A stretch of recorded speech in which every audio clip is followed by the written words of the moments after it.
안녕하십니까. 행복한 안식일 아침입니다. 11월 21일 11월의 셋째 안식일 아침에 세리토스 교회에서 보내드리는 교과 해설 방송에 함께 하신 여러분 모두를 예수님의 이름으로 환영합니다. 지난 한 주 동안도 건강하고 평안하셨습니까? 제 생각에는 이곳 남가주에서 가장 아름다운 계절이 바로 요즘이 아닌가 싶습니다. 집에만 있기는 너무나 아까운 날씨인데요. 코로나 확산세가 맹렬하지만 그래도 가까운 바다나 공원을 마스크 쓰시고 사회적 거리 두기를 실천하시면서 틈틈이 꼭 다니시기를 권합니다. 자연 속에서 찬양과 기도로 하나님을 만나는 것만큼 행복한 순간도 없지 않습니까? 다음 주는 미국에서 가장 큰 명절 중에 하나인 땡스기빙 위켄드입니다. 그런데 보건당국에서는 함께 지내는 가족 외에는 소셜 게더링을 하지 말라고 신신당부하고 있습니다. 지난 4월에 코로나 퍼스트 웨이브가 있었고 지난 8월에 그보다 더한 세컨드 웨이브가 있었죠.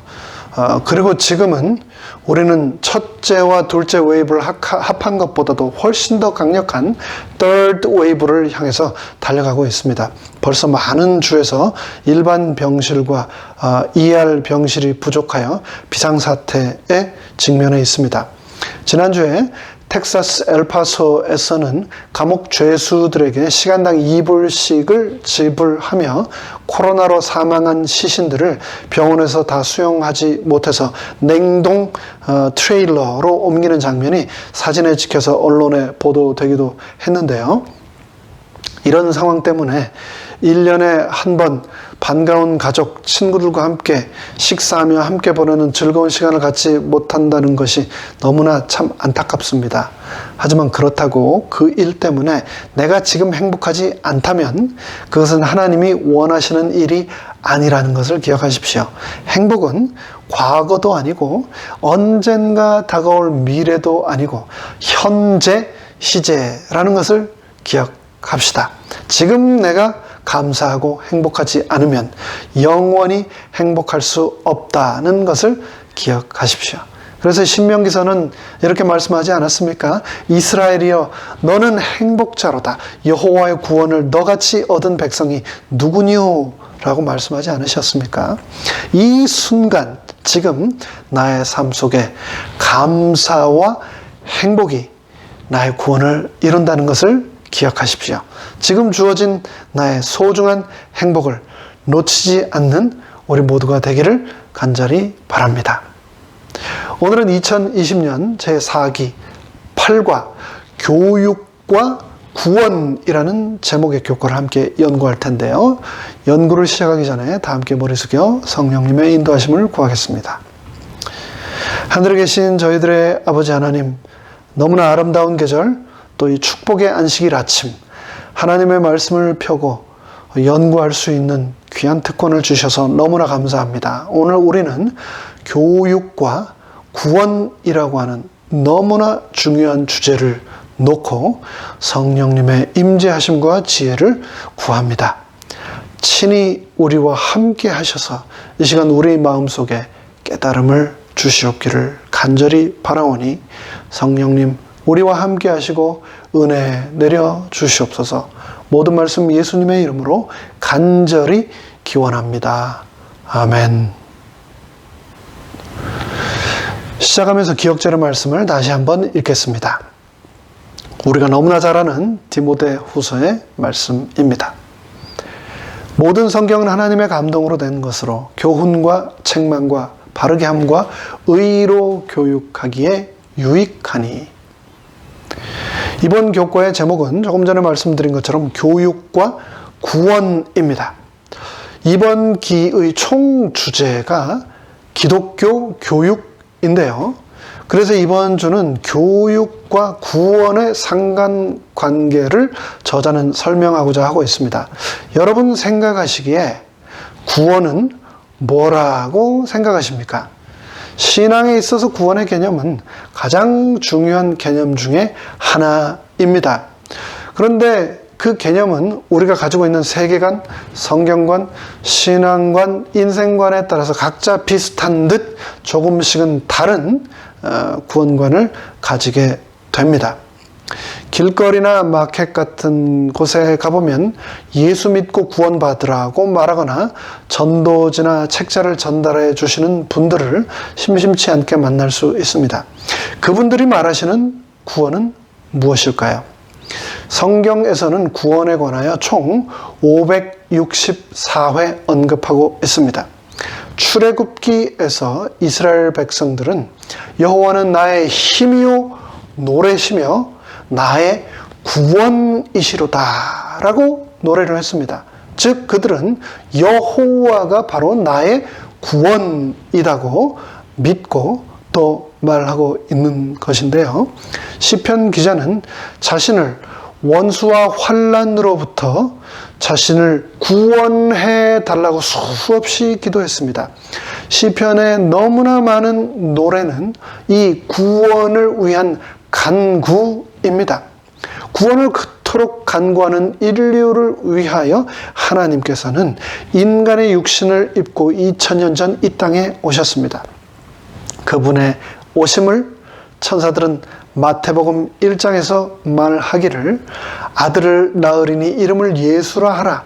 이는 그가 자기 백성을 저희 죄에서 구원할 자임이라 하더라 라고 하시며 예수 그리스도의 성육신의 목적은 바로 나의 구원이라고 분명히 말씀하고 있습니다. 사도 바울은 빌립보서에서 그 구원을 언제 이루어야 하는가? 바로 지금 그 구원을 우리가 이루어야 한다라고 강권합니다.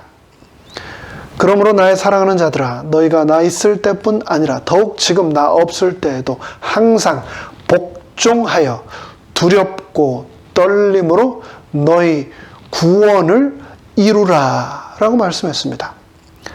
또 사도 바울은 고린도서에서 그 구원의 날이 먼 미래가 아니라 바로 지금이라고 말합니다.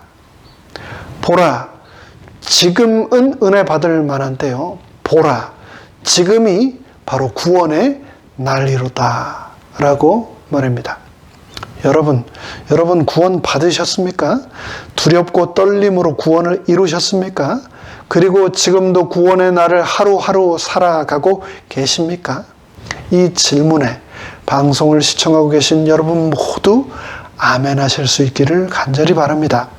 오늘 교과의 제목처럼 기독교 교육의 궁극적인 목적은 두말할 나위 없이 구원입니다. 재림교회가 배출한 세계적인 역사학자 조지 나잇 교수는 자신의 책 Educating for Eternity에서 말하기를 영원을 위한 교육, 구원을 위한 교육이야말로 재림교회 교육의 핵심 철학이다 라고 강조했습니다. 세상의 수많은 사람들은 오늘도 초, 중, 고등학교뿐 아니라 하이어 에듀케이션, 대학과 대학원에서 열심히 공부하고 있습니다. 그런데 그런 학교 교육에서 영생을 위한 교육, 구원을 위한 교육이 빠져 있다면 그것은 참된 교육이라고 할 수 없습니다. 이를 위하여 전 세계 모든 재림 신자들은 졸업이 없는 학교, 안식일 학교에서 Education for Eternity, 영생을 위한 교육을 받고 있습니다. 안식일 학교를 통해서 두렵고 떨림으로 우리 모두 구원을 이루어 나갑시다. 매일의 소지를 살피기 전에 먼저 학습 목표를 살펴보겠습니다. 예수님의 교육 사업은 어느 면에서 곧 구속 사업이며 구원의 과정 속에는 많은 교육이 포함된다는 것을 깨닫는다. 예수님이 이 땅에 오신 이유, 예수님께서는 교육 사업, 곧 구속 사업을 위하여 이 땅에 오셨다는 것을 우리는 깨닫습니다. 성령의 도움으로 하나님의 깊은 것까지 깨닫기를 소망한다. 교육 사업, 구속 사업은 우리의 지혜로 깨닫는 것이 아니라 성령의 도움으로 깨닫는다는 것을 기억합시다. 세상이 하나님을 아는 지식으로 충만하게 되는, 그렇게 되게 하는 사업에 동참한다. 구속을 위한, 구원을 위한 교육 사업, 그 사업이 충만해지도록 어떻게 하면 우리가 동참할 수 있을까 또 함께 고민하겠습니다. 이어서 토론을 위한 질문들을 살펴보겠습니다. 첫 번째 질문은 내가 이것을 배워두기를 참 잘했다고 생각하는 것은 무엇입니까? 여러분 학교 재학 시절 무엇을 배우셨습니까? 그리고 무엇을 전공하셨습니까? 그것들이 지금 내 삶에 도움이 많이 되십니까? 학교 재학 시절뿐 아니라 지금도 커뮤니티 센터나 문화교실에서 이것저것 여러분 많이 배우고 계시죠? 그중 내가 배워두기 참 잘했다라고 생각하는 것은 무엇입니까? 한번 개인적으로 생각해 보시기 바랍니다. 두 번째 질문은 사람은 죽을 때까지 배워야 한다고 합니다. 그렇다면 영적인 것은 배울 것이 얼마나 많을까요? 라고 질문하고 있는데요. 이번 질문은 평생 교육의 필요성 그리고 중요성에 대해서 우리가 공감하고 있는가를 묻고 있습니다. 여러분 과거에 무엇을 배우셨고 지금은 무엇을 배우고 계시며 앞으로 무엇을 배울 계획이십니까? 그리고 특별히 영적인 성장과 배움을 위해서는 어떤 계획을 가지고 계십니까? 세 번째 질문은 성경은 영적인 교육의 필요성에 대해서 어떻게 설명합니까? 라고 질문하고 있는데 기억절의 말씀 디모데후서 3장 16절과 17절의 말씀을 연구함으로 오늘 교과에서 우리가 핵심적으로 다룰 텐데요. 조금 후에 살펴보도록 하겠습니다. 네 번째 질문은 어떤 면에서 예수님의 교육 사업은 구속 사업으로 볼 수 있습니까? 라고 얘기를 하고 있는데요. 예수님의 모든 사역, 그분의 치료, 그분의 기적, 그분이 우리에게 하신 모든 설교 말씀은 구속을 위한 사역이었다라는 것을 오늘 교과를 통하여 우리는 다시 한번 확인하겠습니다. 다섯 번째 질문은요. 우리가 배우고 깨달아야 할 지식의 목표는 어디까지입니까? 라고 질문하고 있는데요. 고린도전서 2장의 말씀처럼 우리가 이것을 말하거니와 사람의 지혜의 가르친 말로 아니하고 오직 성령의 가르치신 것으로 하니 신령한 일은 신령한 것으로 분별하느니라 라고 했습니다. 이 말씀을 또 다시 한번 묵상하도록 하겠습니다. 여섯 번째 질문입니다. 여호와를 아는 지식이 온 세상에 충만하게 되는 때까지 우리는 예수님이 펼치시는 구원 사업과 교육 사업에 어떻게 참여할 수 있을까요? 오늘 질문 중 가장 중요한 질문이라고 생각을 합니다. 학습을 통해서 아는 것만으로 끝나는 것은 참된 교육이 아닙니다. 실천과 참여를 이끌어내는 것. 삶의 실질적인 변화를 이끌어내는 것이 교육의 참 목적입니다. 구원을 위하여 교육이 중요하다는 것은 알았는데 이를 어떻게 실천할 것인가? 여러분은 어떻게 실천하고 계십니까? 여러분이 알고 계신지 모르겠지만 여러분은 이미 이 실천에 동참하고 계십니다. 모든 합회에 소속된 정식 재림교회는 재림교육을 위한 스쿨 서브시디를 인근 삼육학교들을 위하여 분담합니다. 세리토스 교회는 저희 교회 인근에 있는 로스앤젤레스 어드벤티스트 아카데미를 위하여 매월 정해진 분담금을 그 학교로 보내고 있습니다. 그 학교는 최근 경영이 어려워서 K-12의 과정에서 고등학교 교과 과정을 없앤 후 K-8 체제로 다시 재편성해서 운영을 하고 있습니다. 그럼에도 불구하고 계속해서 심각한 재정적 어려움을 겪고 있는데 그 어려운 학교를 돕는 교회 중에 하나가 바로 저희 교회입니다. 매월 재림교육, 삼육교육이 존속될 수 있도록 헌금해 주시는 성도 여러분 모두 진심으로 감사드립니다.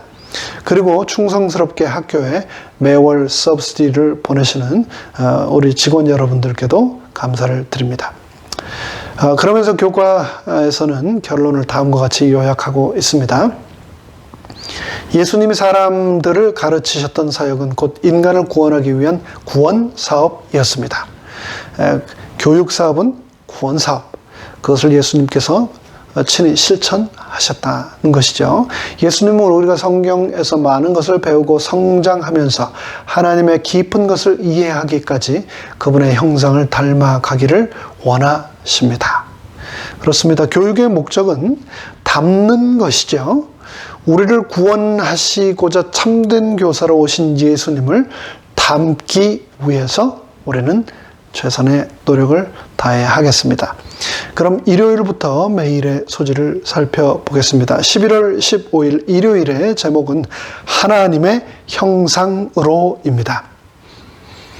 하나님이 자기 형상, 곧 하나님의 형상대로 사람을 창조하시되 남자와 여자를 창조하시고, 창세기 1장 27절에서는 인간의 창조 과정을 설명하면서 하나님께서 자기 형상, 곧 하나님의 형상대로 사람을 창조하셨다고 했는데, 이 말씀을 읽으면 자연스럽게 다음의 질문이 따라오게 됩니다.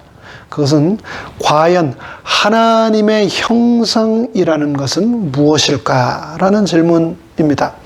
하나님의 형상으로 남자와 여자를 창조하셨다는데, 그 말씀은 외형적인 모습을 말하는 것일까? 아니면 내면적인 특성을 말하는 것일까?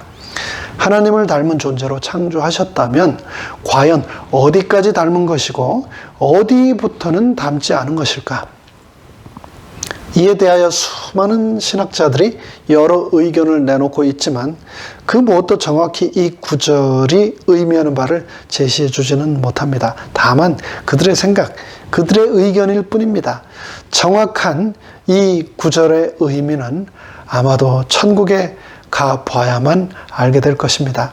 여러분은 어떻게 생각하십니까? 하나님의 형상, 하나님의 형상으로 내가 창조되었다. 내 안에 있는 하나님의 형상은 과연 무엇을 말하는 것일까요? 그럼에도 불구하고 우리는 범죄 이후에 그 형상이 변했다는 사실을 알 수 있습니다. 그래서 엘렌 화이트는 교육의 목적이 인간 안의 창조주의 형상을 회복하는 것이라고 말했습니다. 교육 15쪽은 그래서 다음과 같이 말합니다.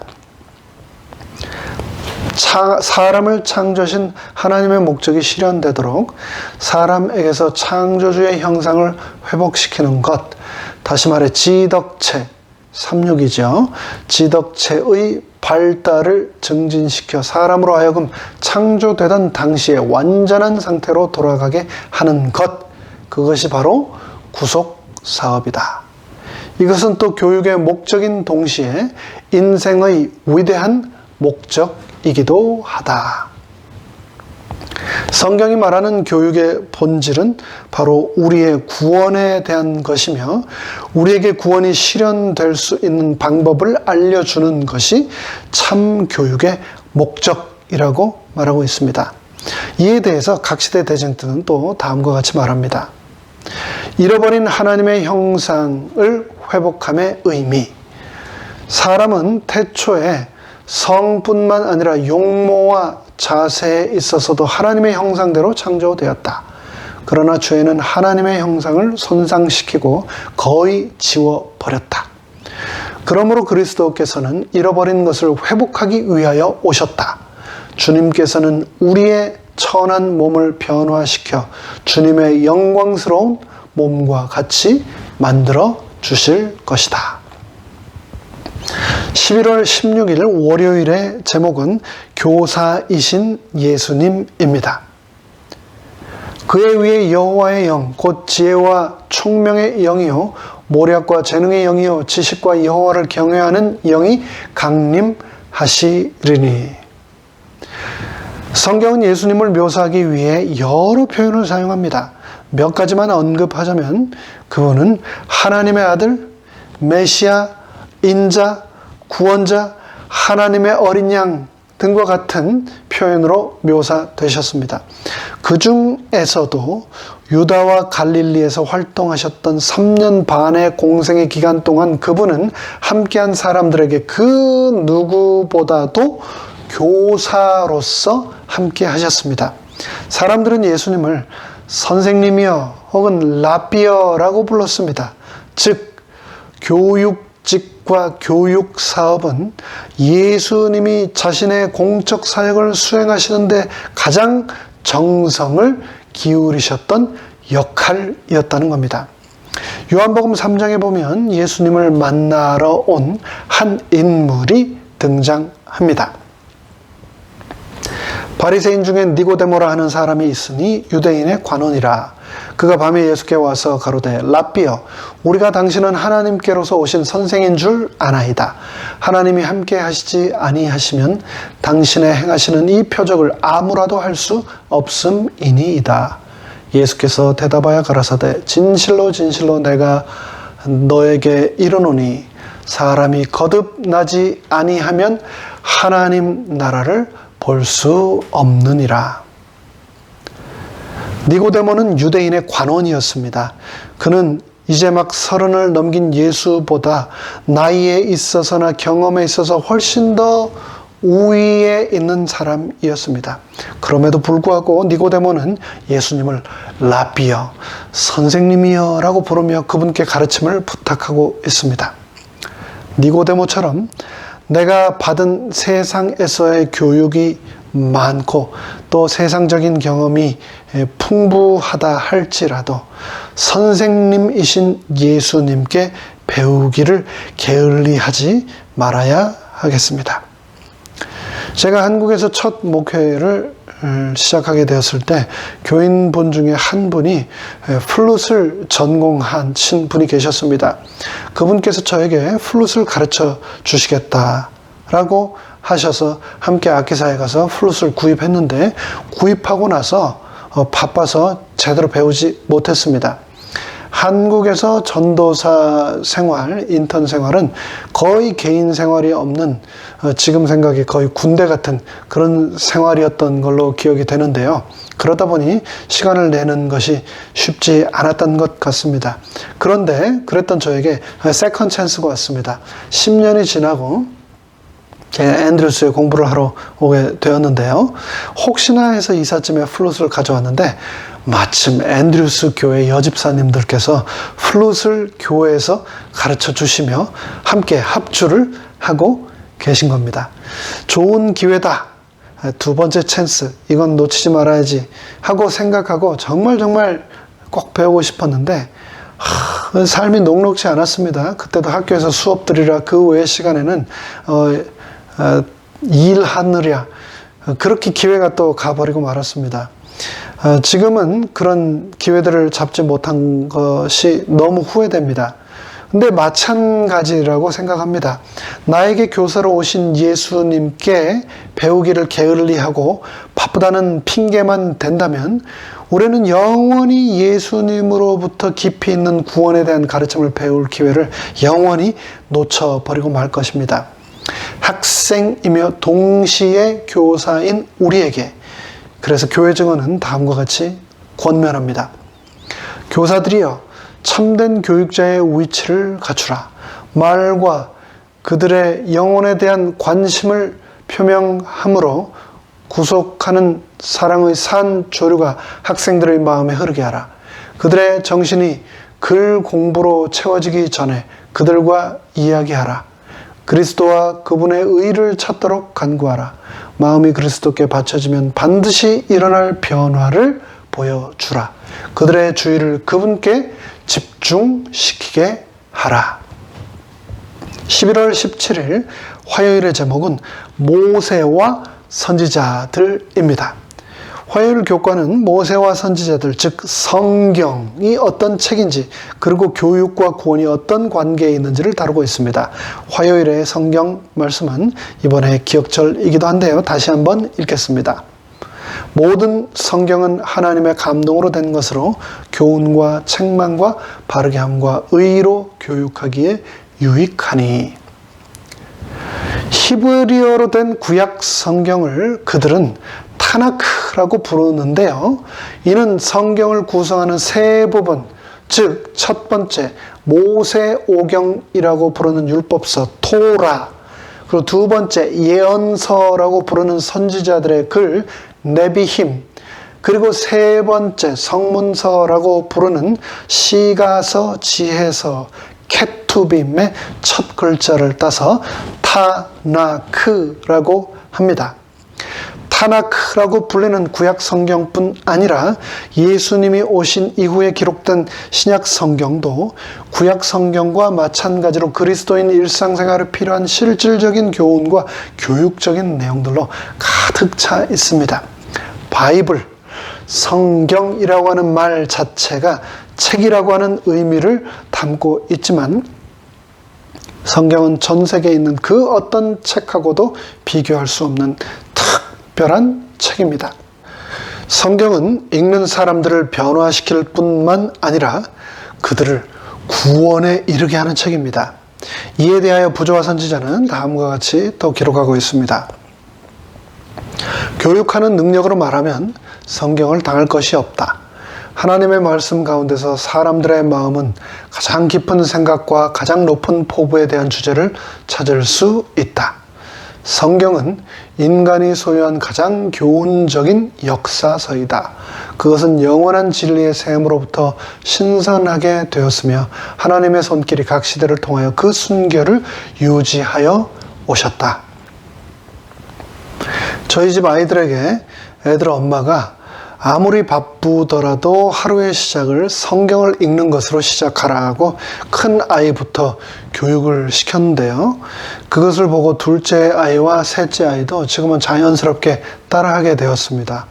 아이들에게 성경을 읽고자 하는 마음을 주신 하나님께 감사드리며 이 습관이 아이들과 평생 같이 하기를 늘 기도하고 있습니다. 이 방송을 들으시는 성도님들께서도 하루의 시작을 늘 성경 말씀을 읽는 것으로 시작하고 계실 텐데요. 최고의 교육의 능력을 지닌 성경을 통하여 우리가 구원을 이루게 될 것을 믿습니다.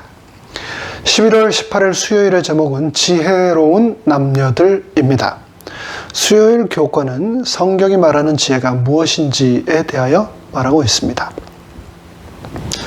하나님이 솔로몬에게 지혜와 총명을 심히 많이 주시니 또 넓은 마음을 주시되 바닷가에 모래같이 하시니.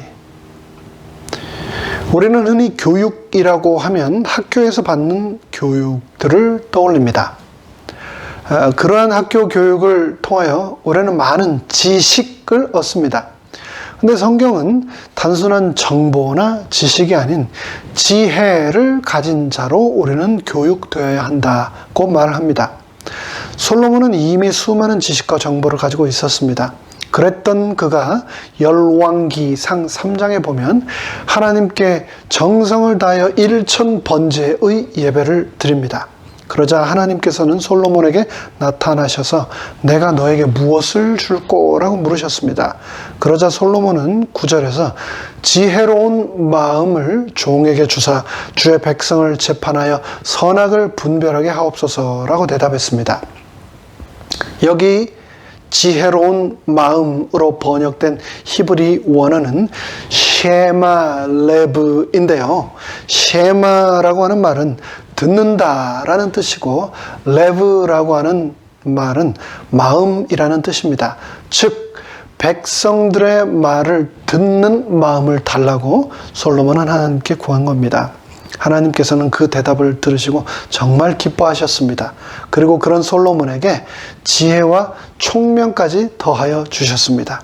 여기서 우리는 지혜로운 사람의 특징을 발견할 수 있습니다. 지혜로운 사람은 잘 듣는 사람입니다. 먼저 듣지 않으면 절대 배울 수 없습니다.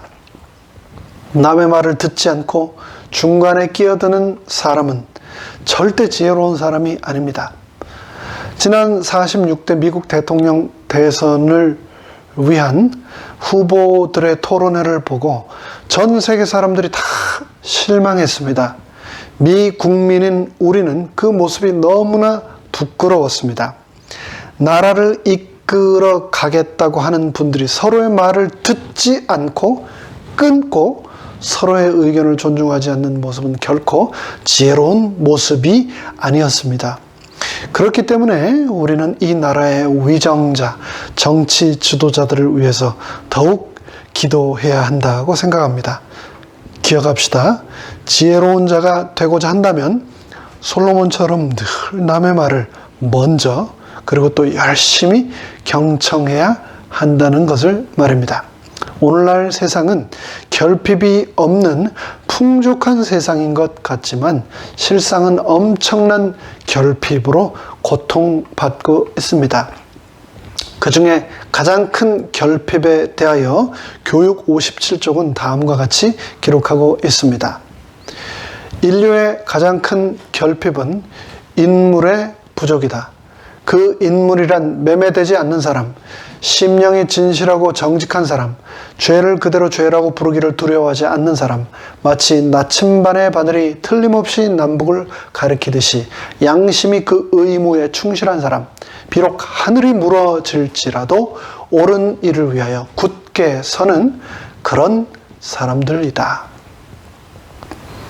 참된 그리스도인 교육을 통하여 하나님의 형상이 회복되는 세상이 되기를 간절히 바랍니다. 11월 19일 목요일의 제목은 초기 교회에서 이루어진 교육이라고 하는 제목입니다. 우리가 이것을 말하거니와 사람의 지혜가 가르친 말로 아니하고 오직 성령께서 가르치신 것으로 하니 영적인 일은 영적인 것으로 분별하느니라. 예수님께서는 공생애 하시는 3년 반의 시간의 대부분을 제자들을 교육시키시는데 할애하셨습니다. 오늘날로 치면 보딩 스쿨이라고 할 수 있겠죠. 그들과 함께 자고 먹고 살면서 예수님께서는 제자들을 가르치셨습니다. 근데 그분의 가르침은 3년 반으로 끝나지 않았습니다. 그분은 십자가에서 돌아가신 후 부활 또 승천하시면서 자신의 가르침을 마치면서 그 후에 성령의 지도하에 지속적인 교육을 제자들에게 제공하셨습니다. 내가 아버지께 구하겠으니 그가 또 다른 보혜사를 너희에게 주사 영원토록 너희와 함께 있게 하시리니 저는 진리의 영이라. 내가 너희를 고아와 같이 버려두지 아니하고 너희에게로 오리라. 초대교회는 성령님을 빼고는 아무것도 설명할 수 없는 교회였습니다. 그들은 성령의 인도를 간절히 구했고 성령께서는 그들과 매 순간 함께 하셨고 그들을 하나님의 뜻과 계획대로 인도하셨습니다. 그래서 우리가 사도행전을 성령행전이라고도 부르지 않습니까? 초대교회뿐 아니라 2020년을 살아가는 우리도 마찬가지로 성령님의 임재하심이 간절히 필요합니다. 한 치 앞도 볼 수 없고 알 수 없는 세상에서 성령님만이 이런 우리를 이끌어 주실 수 있는 교사이심을 기억하고 그분의 임재를 위하여 늘 기도하는 우리 모두가 되기를 바랍니다. 마지막 여섯째 날 더 깊은 연구를 위해서에서는 우리가 이번 한 주 교과를 통해서 교육의 목적이 무엇인지에 대해서 살펴본 내용들을 요약하고 있는데요. 성경이 말하는 교육의 목적, 본질은 바로 구원을 주는 것, 구원에 관한 깨달음을 주는 것이라고 다시 한번 확인하고 있습니다. 그렇다면 그 구원이 우리에게 어떻게 실현될 수 있을까? 이에 대하여 실물교훈은 다음과 같이 말합니다. 그리스도의 품성이 그분의 백성들 속에 완전하게 재현될 때 그분은 당신의 것을 찾으시려고 이 땅에 강림하실 것이다.